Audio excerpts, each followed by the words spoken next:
Hello বন্ধুরা, আপনারা সকলে কেমন আছেন? আশা করি সকলে ভালো আছেন। আপনাদের সকলকে জানাই স্বাগত আমার চ্যানেল রান্নাঘরে উপন্যাসে। আজ একটা ব্লগিং ভিডিও নিয়ে হাজির হলাম। সকাল সকাল উঠেই কাজে লেগে গেছি। সকালবেলা বানিয়ে নিয়েছিলাম লুচি আর কাবলি ছোলার তরকারি, সেটাই আগে খেয়ে নিলাম। তারপর কালকে রাত্রে হাজব্যান্ড এনেছিল সবজি, যেগুলো রাত হয়ে যাওয়াতে আর তোলা হয়নি, সেগুলোই আগে কন্টেনার বক্সে করে তুলে নিলাম। জানেন তো, এরকম কন্টেনার বক্সে করে এই সবজি এক একটা বক্সে রাখলে সেই সবজিগুলো কিন্তু অনেক দিন পর্যন্ত ভালো থাকে। তারপর এই তো লঙ্কাগুলোকেও আমি বোটা ছাড়িয়ে নিলাম, নিয়ে কাঁচের শিশিতে ঢুকিয়ে দিলাম। তারপর কন্টেনার বক্সগুলো ফ্রিজের ভিতরে খুব সুন্দর করে সাজিয়ে রেখে দিলাম।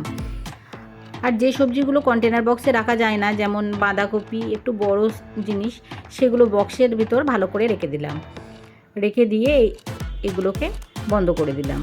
তারপর এই তো আলু পেঁয়াজ এনেছিল, সেগুলোকেও সেলফে ঠিক জায়গায় ঢেলে নিলাম। এই সবজিগুলো গুছানোর পর আমি চলে গিয়েছিলাম কাপড়গুলো ধুতে, কারণ আজ দেখলাম বাইরে ভালোই রোদ উঠেছে।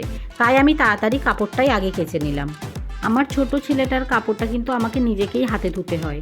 বড়দের কাপড়গুলো ওয়াশিং মেশিনে দিলেও ছোট বাচ্চার কাপড়টা কিন্তু আমি নিজেই হাতে কাচি। তাই কাপড়গুলো কাচা হয়ে গেছে, আমি এগুলো র্যাকে খুব সুন্দরভাবে শুকাতে দিলাম, যাতে তাড়াতাড়ি এগুলো শুকিয়ে যায়। এগুলো মেলে দেওয়ার পর আমি চলে গেলাম ঝটপট করে রান্নার কাজে।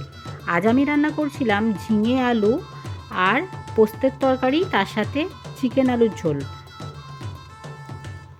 এভাবে আমি রান্নাটাও তাড়াতাড়ি সেরে নিলাম। তারপর ঘরে কিছু ফল ছিল, মোসাম্মি, কলা, তো আমি কিছু মোসাম্মি আর কলা কেটে নিলাম। তারপর আমি আর আমার ছেলে মিলে দুজনে ফল খেয়ে নিলাম। এরপর স্নান সেরে নিয়ে ছেলে আর আমি মিলে দুজনে লাঞ্চটা সেরে নিলাম। এভাবেই আজকের দিনটা পার করলাম। আমার ভিডিও আপনাদের যদি ভালো লেগে থাকে তাহলে like, comment, share and subscribe করে পাশে থাকবেন।